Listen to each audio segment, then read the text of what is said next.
그러나 분명히 우리가 기본적으로 균형 잡힌 것, 그리고 아름다운 것에 대한 어떤 선호하는 욕구는 기본으로 갖고 있는 건 확실히 우리의 기본 욕망 중 하나인 것 같아요. 근데 이제 두 번째는, 이제 이거는 우리가 지금 여기서 다룰 얘기가 아니고, 두 번째는 우리가 제 생각에는 이제 아무도 그렇다는 사람은 없는데 저 혼자 생각에 이야기에 대한 욕구가 분명히 있는 것 같아요. 이것도 굉장히 원초적인 욕구인 것 같아요. 왜냐하면 어린아이들이 엄마나 할머니나 아줌마를 재워주는 사람한테 계속 얘기해달라고 조르거든요. 그 여러분들 중에 어렸을 때 아, 우리 엄마 너무 옛날 얘기 많이 해줘서 나 너무 불행했어 하는 사람 있어요? 주로 한 번만 더 해줘 하다가 엄마가 야 그만 자 하고서 이제 물기 맞고 자는 게 보통의 일이잖아요.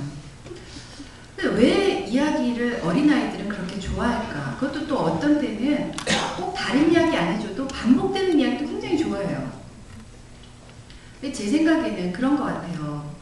그 이야기 속에 인류가 생존할 수 있는 무언가가 들어있기 때문에 그 이야기를 선호하는 어떤 욕구들이 계속 우리의 진화 과정 속에서 선택되게 우리에게 이제 내재돼서 이렇게 내려온 것 같다는 생각이 드는데, 첫 번째는 아마 이런 기능이 있겠죠. 그러니까 어떤 이제 어린아이일수록 이야기를 좋아하는 이유가 이제 선언적으로 먼저 다른 사람의 삶을 이렇게 살펴봄으로써 자기의 삶을 이렇게 미리 학습받는 어떤 뭐 그런 효과도 분명히 있지만, 제가 보기에는 두 번째 효과가 가장 중요한 것 같은데, 그게 바로 이 공감하는 능력을 키워주는 그 효과인 것 같아요. 왜냐하면 아이들이 꼭 자기보다 나이 많은 사람의 이야기를 좋아하는 건 아니거든요. 자기보다 어린 사람의 이야기를 좋아하는 건 꼭 선언적 학습 때문에 그런 건 아니거든요. 그러면 자기보다 어린아이들의 그 이야기를 왜 좋아할까? 그 예를 들어 햇님딸님이라는 아주 그 할머니들이 잘 얘기하는 그런 이야기를 한번 예를 들어봅시다. 그 햇님딸님 같은 이야기, 우리가 무섭지만 계속 듣고 싶어 하는 이유가, 그 햇님딸님이라는 아주 극한적인 상황에서 엄마가 이제 떡 팔러 가고 이제 오늘가 외딴 집에 남아있는데, 여기 뭐 엄마가 떡 장수하는 사람 별로 없을 거 아니에요. 엄마가 이제 큰 떡 사업을 하시는 분은 좀 계시겠지만은 호랑이 나오는 길에 떡 팔러 가는 그 집은 우리나라에 요새 없잖아요. 별로. 근데도 햇님딸님 이야기를 공감하고 그런 이유가 뭘까?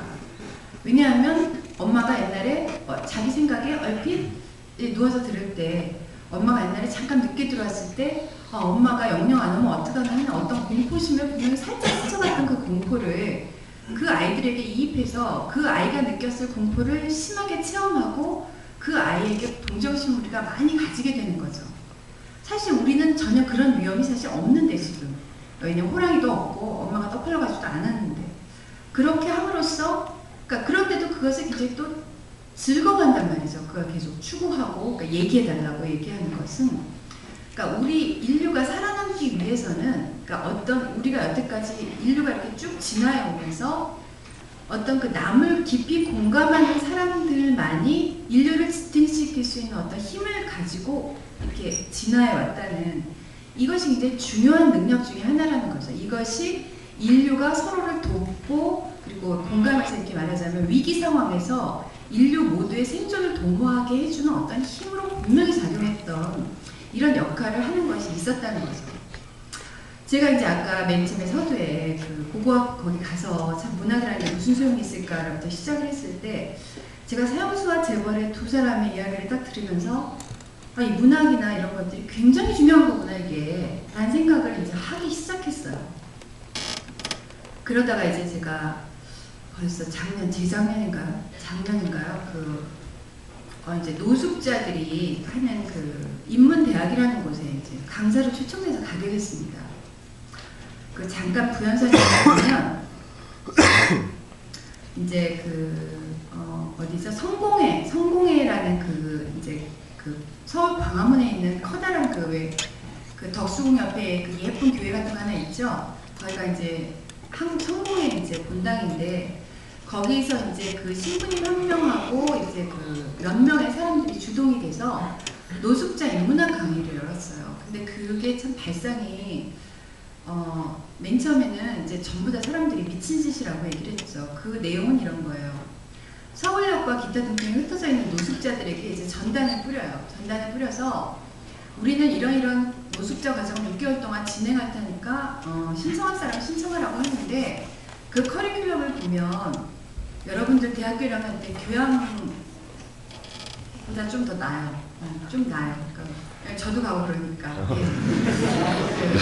아무튼 그러니까 그 굉장히 그러니까 여러분들이 이제 어차피 교양 과정이 좀 길기 때문에 이게 좀 듬성듬성되고 거기 전공도 끼고 그러는데 이분들은 이제 압축해서 6개월 동안 하기 때문에 일단 이제 그 전공 과정들이 굉장히 압축해서 아주 에피소드들이 많이 들어있더라고요. 예를 들어 뭐 사회학이란 무엇인가, 뭐 철학에 대한 뭐 사세, 뭐 그다음에 이제 문학으로서 이제 제 책이 하나 들어있었고, 뭐 이런 식의 인문학, 철학, 사회학, 뭐 이런 것들이 있는 커리큘럼이었고, 이분들이 하는 일은 그러니까 공부하는 과정은 뭐였냐면은 다른 것들은 하나도 조건이 없고 한 달에 두 번 강의가 있는데 그때까지 책을 읽고 리포트를 얼마 이상 꼭 제출하지 않으면 바로 퇴학인 그 조건이 이렇게 붙어 있었어요. 그리고 다른 건 아무것도 원하지 않았어요. 그리고 참고로 얘기하면 이것의 시작은 관도 아니었고 무슨 그 종교단체도 아니었고 책을 좋아하는 일부 사람들이 자비로 책을 사서 그 신청한 사람이 이제 50명이 이제 맨 처음에 50명을 추렸다고 하는데 이제 50명분의 책을 매번 사서 이 사람들이 자비로 그 사람들한테 책을 다 나눠줬어요. 그리고 이제 리포트 용지도 줬고 이제 그것이 이제 시작이었어요. 그래서 이제 그걸 하는데 제가 이제 문학으로 갔을 때는 벌써 이제 강의가 한 4개월 정도 진행됐을 쯤에 이제 제가 가게 됐죠. 근데 깜짝 놀랐어요. 나는 노숙인들 아니고 이제 제가 강의를 한다니까 옆에 다른 분들이 오신 줄 알았어요.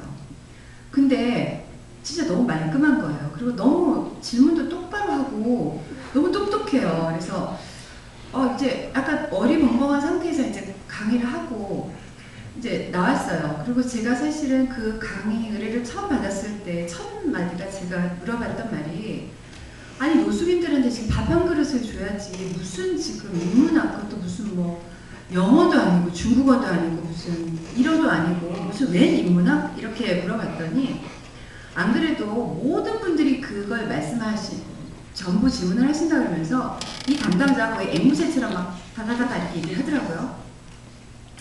그래서 이제 끝나고 이제 같이 식사를 하는데 진짜 노숙자들 맞았어요. 근데 얘기를 들어보니까 이 노숙자들이 처음에는 진짜 머리도 안 감고 완전히 거의 막 떼국물이 완전히 졸졸 흐르는 상태에서 그러니까 어떤 식으로 왔냐면 나도 왕년은 대학물 좀 먹었는데 나는 너희 다른 노숙자들하고 달라 뭐 이런 아주 뭐 여러 가지 뭐 복합적인 이유로 이제 왔나 봐요.